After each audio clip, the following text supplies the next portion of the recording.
I was still holding Grandma Rose's hand when Jake leaned in behind me and whispered, "Get your bag, we're leaving. Act like nothing's wrong." At first, I thought he was joking. His voice was soft, too calm. But then I looked up at his face, and I saw something I'd never seen before in the 7 years we'd been married. Fear. Real fear. Not the kind you fake when you hear a loud noise or jump at a horror movie. This was deep, alert, calculating fear. The kind that made your body go cold before your brain even caught up. I blinked at him, confused. "What?" I mouthed. He didn't respond. He just gave me the faintest shake of his head and a small, forced smile. Then he took a step back, his hand brushing against mine so lightly that no one else would notice. It was our signal, the kind we used when we were out somewhere and needed to get out of a conversation politely. I had no idea why he was using it now. All around us, people were laughing, eating cake, clapping along as Sierra gave her over-the-top speech about how none of this would be possible without Dad's planning. Balloons floated overhead, music played from a speaker near the patio, and Grandma, in her favorite blue shawl, smiled quietly in her chair like a queen watching her court. I should have been happy. I wanted to be happy. But Jake's whisper still rang in my ears. Act like nothing's wrong. I slowly stood up and gave Grandma a soft squeeze on the shoulder. "Bathroom," I whispered with a smile, and she nodded, still clapping at something Sierra said. Jake and I moved casually through the crowd. I forced myself to nod at people as we passed, smile, laugh when someone said, "You two heading to sneak some wine, huh?" Jake laughed back. "You know us."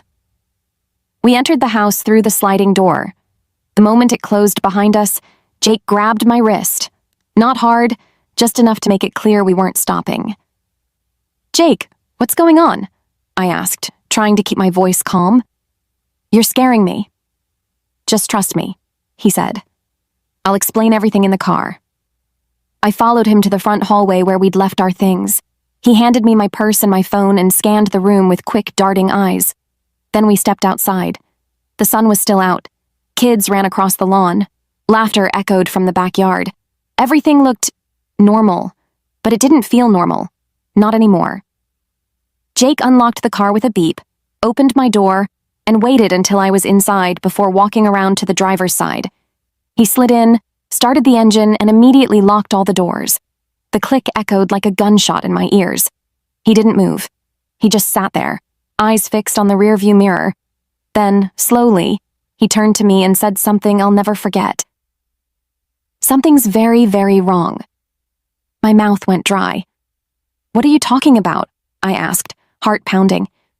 "It's just a birthday party. What's going on?" Jake reached into his jacket and pulled out his phone. He didn't show me the screen. He just said, "I'll explain in a minute, but I need you to trust me right now, okay? Don't panic. Just sit tight." That's when I looked back at the house through the car window and noticed Sierra standing alone near the back door, staring at us. Her smile was gone. She wasn't waving goodbye. She was just watching. Like she knew we weren't supposed to leave. And that's when I knew Jake wasn't being dramatic. Something was really wrong. If you're just as confused as I was in that moment, don't worry. Everything's about to unravel.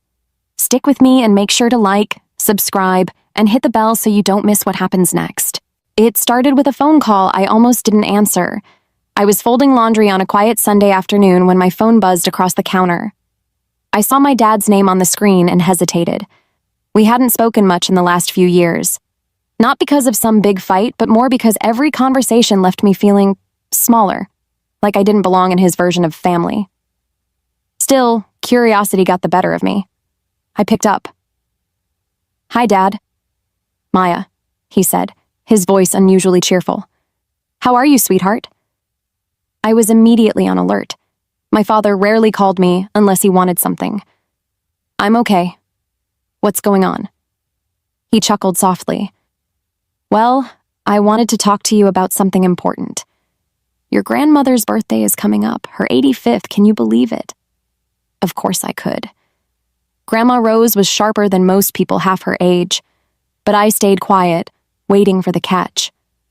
"We're planning a surprise party for her," he continued. "Big gathering, decorations, cake, all of it.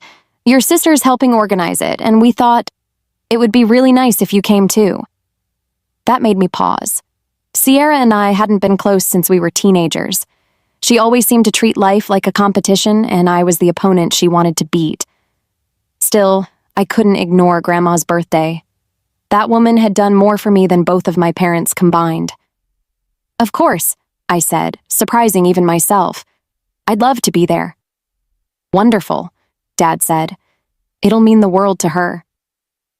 We hung up after he gave me the details: date, location, and the fact that it would be held at our old family home, the house I hadn't stepped foot in for nearly 10 years.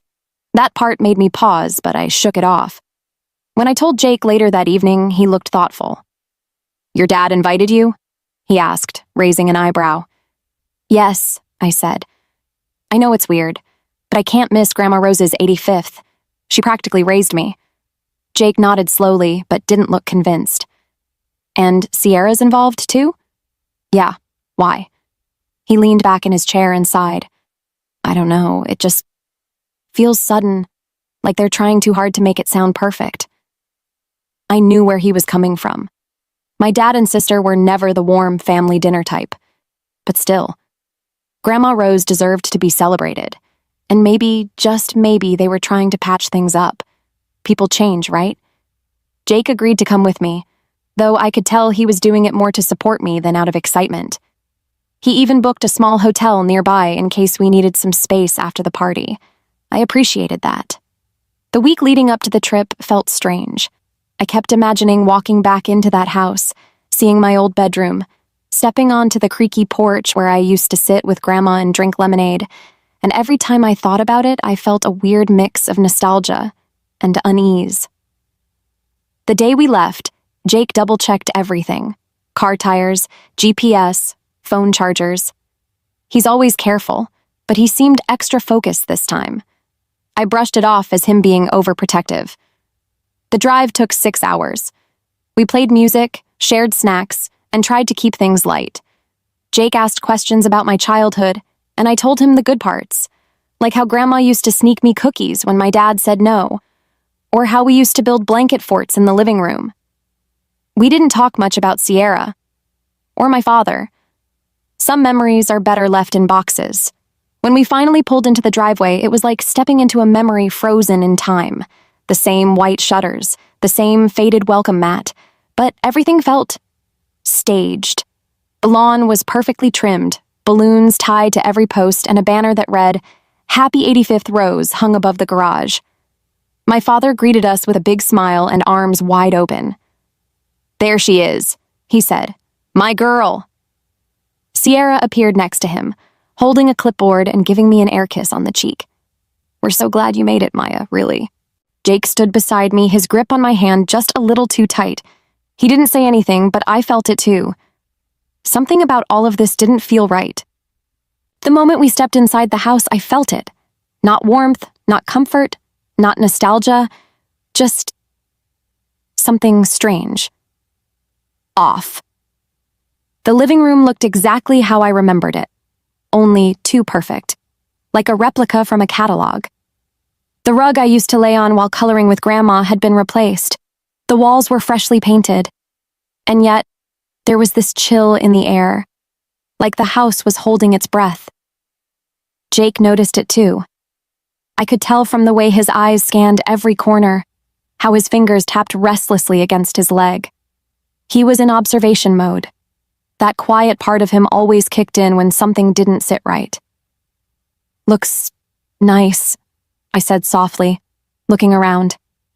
It looks staged, Jake murmured under his breath. Sierra was already gliding around the house, greeting people with that high-pitched voice she always used when she wanted to seem friendlier than she was. Dad was giving a mini tour to some of the guests, pointing out framed photos and family heirlooms that I didn't even recognize. And then, in the far corner, near the window, I saw her. Grandma Rose. She was sitting in her favorite armchair, wrapped in her pale blue shawl, the one she always wore on chilly mornings. She was smiling at a little boy playing with a balloon near her feet. But something about her seemed off. I walked over slowly and knelt beside her. Hi, Grandma, I said gently. She She looked at me and smiled, but her eyes were tired, foggy almost. "Maya," she said softly. "You came." "Of course I did," I whispered, taking her hand. She gave me a light squeeze, but her grip was weaker than I remembered. I studied her face. She was thinner, paler.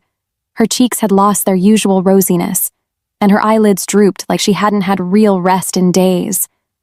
Jake came over and placed a gentle hand on my back. "Hi, Grandma," he said kindly. Grandma blinked up at him. "Oh, Jack," she said. I looked at Jake. His smile didn't move, but I knew what he was thinking. Grandma never forgot his name. Sierra swooped in, breaking the moment. "She's been a bit sleepy lately," she said quickly. "Doctor says it's just age." I didn't like the way she said it. Dismissive. Rushed. I stood up and looked around the room again. Most of the guests were people I barely recognized. Distant cousins, family friends from long ago. But sprinkled among them were a few unfamiliar faces. Men in dress shirts and jackets, quietly standing around like they were just waiting. "Who are those guys?" I asked Jake quietly. "I was wondering the same thing," he replied. "They're not socializing. They haven't touched any food either." Before I could respond, my dad appeared beside us with 2 glasses of punch. "You two enjoying yourselves?" he asked with a too wide smile. Jake took the glass but didn't drink. "Everything looks very polished," he said. Dad chuckled. "Had to make it special. It's not every day your mother turns 85. He turned to me. "Glad you came, sweetheart. Your grandmother's been asking for you." I nodded slowly, but I was still staring at Grandma, who was now resting her head back, eyes fluttering closed. Sierra clapped her hands. "All right, everyone. Let's get ready for group photos outside. We want to catch that golden light." People started moving. Dad gave us a little wave and joined the crowd. Jake leaned in. "I'm going to step outside for a moment. Just want to check something near the driveway." "Check what?"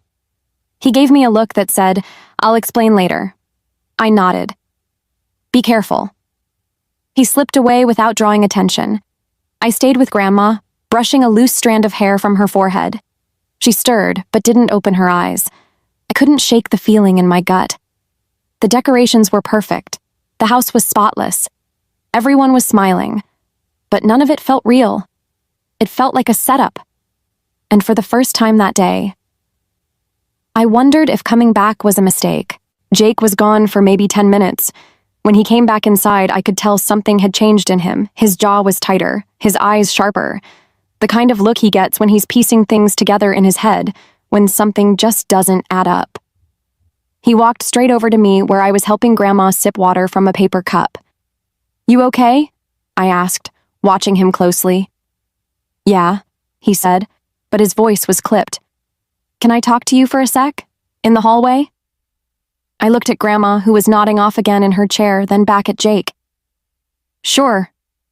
We stepped into the hallway just beyond the kitchen. It was quiet there, the music from the backyard muffled behind closed doors. Jake lowered his voice. "I saw wires coming out from under the porch. Not just power cables. These were small, tucked away, like someone tried to hide them." I frowned. "What kind of wires?" "Audio, maybe video. One of them ran straight into the wall near the living room window." "What would they be recording?" Jake shook his head. "I don't know yet. But that's not all. There are men stationed near the back fence, not guests. They're dressed like they're trying to blend in, but they're not doing anything, just standing, watching." I swallowed hard. "Security?" "No uniforms, no badges. And I overheard one of them say something about timing the drop." "That's not party talk." A chill ran down my spine. "Jake, what do you think is going on?" He didn't answer right away. He glanced over his shoulder, then back at me. "I don't want to scare you, but I think something bigger is happening here. I also checked the medicine cabinet in the downstairs bathroom. It's empty, no prescriptions, not even Grandma's." I froze. "She takes heart medication and sleep pills every day." "Not anymore, she doesn't," Jake said. "Unless they're hiding them somewhere else." I looked toward the living room where I could just barely see Grandma's shawl over the arm of her chair. "She's not herself," I whispered. She called you Jack. She hasn't made eye contact with anyone. She's barely awake. Jake nodded grimly. It's like they're trying to keep her sedated, long enough to pull something off. Just then, we heard Sierra's voice floating in from the hallway. There you two are, she said brightly. We're about to do cake and gifts. Don't want to miss it. Jake smiled politely. We'll be right there. As soon as she turned the corner, he leaned back in toward me. I think your dad and sister are planning something with Grandma's estate, maybe even trying to prove she's mentally unfit. My head spun. But why now? He hesitated. Because all the legal power shifts when she turns 85. Maybe there's something in her trust. A clause? I don't know yet. I tried to catch my breath. Jake, we can't just accuse them of that. We don't have proof. I'm working on it, he said. I took photos of what I saw, but I need more time. I just need you to act normal until we leave. The words act normal hit me harder this time, because now I could feel it too. This wasn't just a party, it was a setup. We went back into the living room. Sierra was lighting candles on a huge cake. Dad was standing beside her, arm around her shoulder, smiling like he'd won something. Grandma's head was tilted back, eyes half open. I walked over and gently shook her arm. Grandma? She blinked slowly and turned to me. Oh. Hello, dear, she mumbled. She's tired, Sierra said quickly, stepping in. We'll let her rest after cake. Jake whispered in my ear, We're leaving after this. I nodded without thinking. The room erupted into a shaky chorus of happy birthday. But I couldn't sing. All I could do was watch Grandma struggle to lift her head and wonder how I hadn't seen this coming sooner. The cake was barely cut when Jake touched my arm and gave me a quiet nod. It was time. He didn't say anything. He didn't have to. I knew the look on his face. It was the same one he'd had once when we had to leave a hotel in the middle of the night after he spotted a security risk. Calm, sharp, certain. I glanced at Grandma one last time. She was slouched a bit in her chair, her eyes unfocused as Sierra posed behind her for pictures like everything was perfectly fine. I whispered, I'll come back for her. Jake didn't respond. He just gently took my hand and led me through the side hallway that curved toward the front of the house. We didn't run. We didn't even walk quickly. Jake made sure of that. Every move was calm and collected. When we passed my dad, Jake smiled and said, Great cake. Dad clapped him on the back. Thanks for coming, son. That word, son, felt like acid in my ears. We made it to the front door without stopping. I could feel my pulse thumping in my neck. Outside, the sun was starting to dip lower, and the air had a thick, quiet stillness. Our car sat just where we left it, in the far corner of the driveway. As soon as the house was behind us, Jake picked up the pace. We reached the car, and he unlocked it quickly. Get in, he said quietly. I slid into the passenger seat and shut the door. Jake got in right after me and locked all the doors with one sharp click. Then he started the engine and backed out of the driveway slowly, like we were just heading out for a quick drive. As we turned onto the main road, I finally exhaled. Then Jake said something that made my stomach flip. They had sedatives in the kitchen drawer. I turned toward him. What? I found a small pill bottle behind the silverware, unmarked, crushed residue on the cap. And it wasn't Grandma's. It had a different dosage, stronger. My heart started racing. You think they've been drugging her? I think they've been keeping her just awake enough to appear present in case anyone asked questions, but too out of it to speak up. I covered my mouth with my hand. Oh my God. Jake kept driving, eyes flicking between the road and the mirror. There's more. One of the guests? Not a guest. I checked his plate, clean, untouched, but he had a folder under his jacket. I saw paperwork sticking out, signatures, medical stuff, looked forged. My head was spinning. You think they're, what, trying to make Grandma look incompetent? Jake nodded. That's the guess. If she's declared mentally unfit, they can take full control of her estate, her house, her bank accounts, everything. And we were just sitting there, eating cake, I whispered. Not anymore, Jake said. We're out. He took a sharp right turn off the main road. Why are we turning? I asked. I saw one of those men, one of the quiet ones, step outside and start talking into a phone as we walked out. I don't want them following us. I looked behind us. Nothing but trees and an open field. Then I checked my phone. I have no signal. Jake reached into his jacket pocket and pulled out a small flash drive. I took photos of everything I could, the wires, the papers, the pill bottle. If we take this to the police, they'll have enough to investigate. I stared at him. You did all that in under an hour? He shrugged, focused on the road. You know how I work. I smiled, despite everything. But it was a fragile smile. The kind you wear when the pieces haven't fallen apart. Yet. Just then, my phone buzzed. A text from an unknown number. Why did you leave? I froze. Jake glanced at it. Then he locked his jaw and said, We're going straight to the station. I didn't argue. Because suddenly, this wasn't just about protecting Grandma. It was about stopping something before it got worse. The road stretched out in front of us, silent and endless. Jake drove like a man with a mission, focused, steady, eyes checking the mirrors every few seconds. I kept staring at the message on my phone. Why did you leave? No name, no context, just those 5 words. I didn't reply, I told Jake. Good, he said firmly. Whoever it was, they wanted to rattle you, make you second-guess leaving. Well, it worked, I muttered, hugging my arms around my chest. Jake, what if we were wrong? What if we just overreacted? Jake didn't take his eyes off the road. Then let the police tell us that. I fell silent. I wanted to believe this was all some terrible misunderstanding. That maybe the pills were innocent. That maybe the men standing around were just awkward family friends. That maybe my sister hadn't spent months planning something dark behind Grandma's back. But then Jake pulled the flash drive from his pocket and handed it to me. Open the files, he said. See for yourself. I plugged it into my phone using a small adapter he always kept in the glove box. The drive was full of photos, grainy, fast shots, but clear enough. The first few were of the wires Jake mentioned. Tiny cables snaking under the porch, taped to the underside of the walls, hidden behind decorative paneling.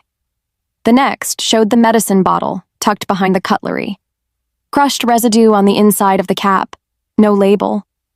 But it was the last few that made my stomach turn.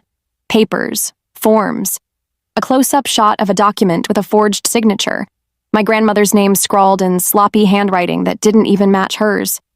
Jake pointed. That one is a declaration of incapacity. It's a legal form used to start a conservatorship. I looked at him horrified. You're saying they were going to take legal control of her? All her assets? Looks that way. I closed my eyes. They wouldn't have done this today, though, right? Not during the party? Jake was quiet. What? I asked. He hesitated. Then, there was a man near the basement door, dressed in medical scrubs. I thought he was just helping out until I saw him with a duffel bag. Could have been equipment. Or worse. No, I said, shaking my head. Grandma's not sick enough for home care. She's never mentioned a nurse. I think that was the point, Jake said. They were counting on no one noticing. Just sedate her, get the signatures, move her to some facility while she's too disoriented to fight it. I covered my mouth. We were the only ones who saw it, weren't we? He nodded. That's why I got you out. I stared at the photos again. The timestamp on them was just an hour ago. My hands started to tremble. Jake reached for my phone, opened the contact list, and tapped a number I hadn't called in years. Who are you dialing? I asked. He held the phone to his ear. County police. My heart skipped. Are you sure? Completely. The line rang 3 times before a woman picked up. County Sheriff's Department. What's your emergency? Jake spoke clearly, calmly. I need to report suspected elder abuse and fraud. We have evidence. It's urgent. He gave our names, Grandma's name, the address of the house, and a brief summary of what we found.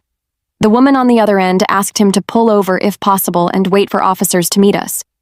Jake agreed. We pulled into a small gas station off the highway and parked near a side fence where the car couldn't be easily seen from the road. As we waited, I stared at the steering wheel, my mind spinning. She always trusted them, I whispered. She thought Dad and Sierra had changed. Jake took my hand. They haven't. But you saw it. That's what matters. 20 minutes later, 2 police cars pulled up beside us. Jake handed over the flash drive and calmly explained everything. I chimed in, shaky but steady. The officers didn't dismiss us. They listened, took notes, made calls. Then one of them said, "We're heading to the property now. You two should come with us if you're up for it." I looked at Jake. He gave me a nod. And just like that, we were heading back to the house I'd just escaped. Only this time, we weren't going alone. By the time we pulled back into the driveway with the police escort behind us, the sun was sinking fast. The house that once looked like a cheerful party scene now felt eerily quiet. The music was off. The guests were gone. Only a few cars remained. My stomach twisted into a knot. Jake parked near the curb and squeezed my hand. "Ready?" I wasn't. Not really, but I nodded anyway. The officers approached the front door, one knocking firmly, while the other positioned himself near the porch steps. Jake and I stood just behind them, my heart pounding like it might leap out of my chest. After a few seconds, the door opened. Sierra stood there, still in her party dress, her makeup slightly smudged. She smiled brightly, too brightly. "Officers, is something wrong?" "We're here following a report of suspected elder abuse and fraud," the taller officer said. "Is your mother home?" Sierra blinked, but her smile didn't budge. I think you have the wrong house." Jake stepped forward. "No, they don't." Her eyes flicked to me, then to him. "You called the police?" Before I could respond, the second officer spoke. "Ma'am, we're going to need to come inside. Now." Sierra hesitated, then stepped aside, her hands trembling slightly.